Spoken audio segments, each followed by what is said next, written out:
Hello and good day, everyone. Welcome back to the show. I'm Shawn David. Thanks for tuning in. In today's episode, we got a very special guest, a true coaching legend, Karl. Welcome to the show. Shawn, thanks for having me. Now, George, you had a very long-lasting coaching career. You coached some of the greatest players of all time. That is definitely, I want to talk about that. But also, I want to talk later on about your new podcast, Truth Plus Basketball. But I want to start off by talking about the 1980s when you were already coaching. I'm not too sure many people know about that. Now, I would like to know, who was the player that you hated to coach against because he was just that good? Well, I've been asked that question a lot. But I think the most difficult guy to game plan for was Shaquille O'Neal. Oh, okay. But I was much more nervous when I played against the great point guards like Magic, Stockton, Nash. The point guards always scared me. Because I didn't think there were defensive opportunities to figure them out because they always kind of knew what was going on before I knew what was going on. Okay. So if you would have to pinpoint it with one player, was there never that one specific player, that one specific point guard that drove you nuts? Probably the guy that I had a lot of fun with was, in Seattle, we had a lot of battles against Stockton and Malone. Yes. So Peyton and Stockton, they had a kind of a tug of war every night. And Stockton, I would say that we probably played each other 70 times, and I bet you it's 35-35 because it was very equal. Uh-huh. But Stockton was a guy that, even though I thought Jerry Sloan was a great coach and he did a great job with that team, it was always kind of Stockton's mind and his savvy for the game, his just little instincts of the game that would win when they won. All right.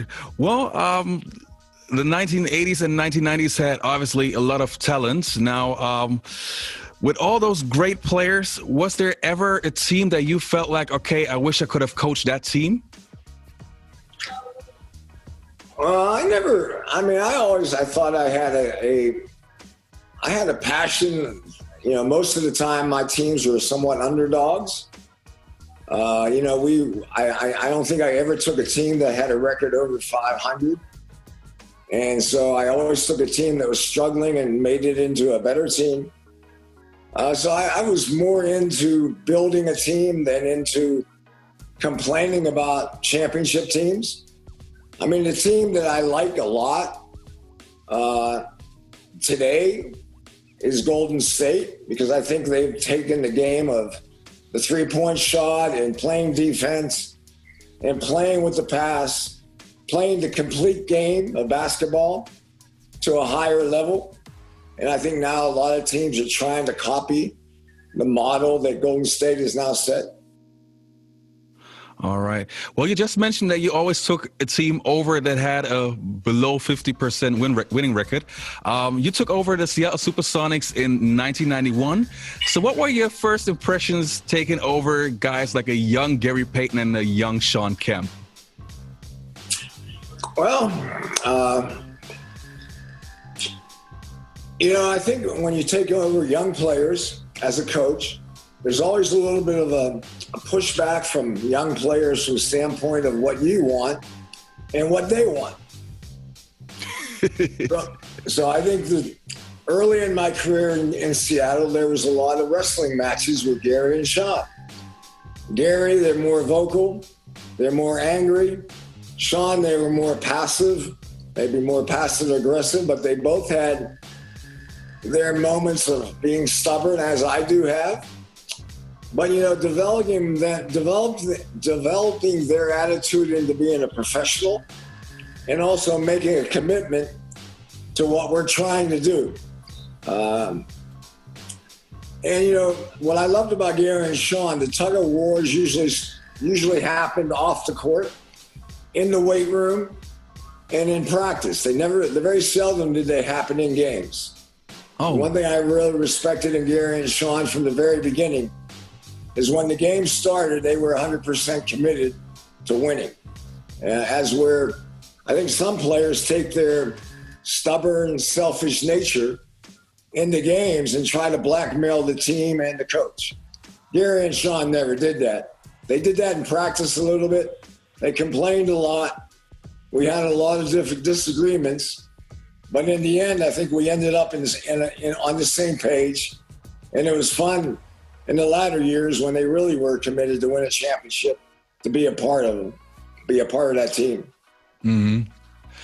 Now, the 1996 NBA season, obviously the season where the Bulls won the championship. I don't want to go too deep into that topic because you dedicated an entire episode on your podcast, Truth Plus Basketball. But just a short thing I wanted to talk about. You often said that you believe if Nate McMillan was healthy, you would have won the championship. Why do you feel that way? What was that impact, that thing that made Nate so valuable for the team? I just think our best lineup was when Nate was in the lineup with Gary. And I thought we were great defensively, and we were a great passing team offensively.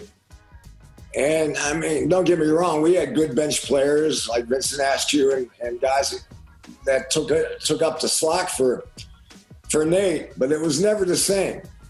And Nate had a savvy and instinctive intelligence to him that rubbed off on other players. You know, I think coaches in America call them the glue guys, the guys that make everybody fit, the guys that come together, the guys that, you know, stir the pot and make the chemistry work. And Nate was that guy, and we missed him. And he also was probably the verbal leader of the team. He was the guy that spoke up when things got in, when there's angry or something going wrong on the court. Nate was the guy that stood up and said the right things. And I mean, I got to be honest, I'm a huge Chicago Bulls fan and a huge Michael Jordan fan.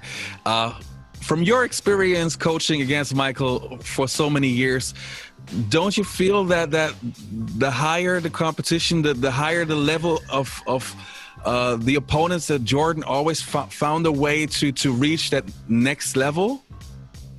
You don't think that he would have been even better when you guys challenged him even more? Because your team already put up an incredible fight. And that season, I've never seen another team that was so feisty and made Chicago work so hard. But I just feel, as a Bulls fan, as a Jordan fan, that if you guys would have reached the next level, some way, somehow, like always, Michael would find the next way to be even better. What do you say to that? Well, I think Michael is the greatest winner of all time. I mean, I think, you know, you say he has another level to go to. Michael was just, you know, for me, he played the game to win. And he played the game to make you feel like he wanted to take your confidence away from you. In our series, I honestly thought if we had Nate, it would have been a Game 7. And I think in Game 7s, you know, in history says that the home court is going to be the factor. But our team had a competitive nature to it also. And I thought, you know, if we got it to a Game 7, you know, it might have taken a lucky bounce. It might have taken a good referee game, or it might have taken making a lot of three balls. You know, you never know. But I honestly thought if we had Nate, it was a 7-game series. Well, if you guys would have taken the Bulls to the seventh game, then nobody can claim anymore that Michael never allowed us a Game 7. So you guys would have changed the history, the narrative of Michael Jordan. Now, George, I already mentioned your podcast, Truth Plus Basketball, and I listened to a couple of episodes, and I think it's really, really well done. I already talked to your producers. You can really hear that there's a lot of love and passion in the podcast. You are telling a lot of stories from your experience. Can you give me a short summary of what people can expect listening to your podcast?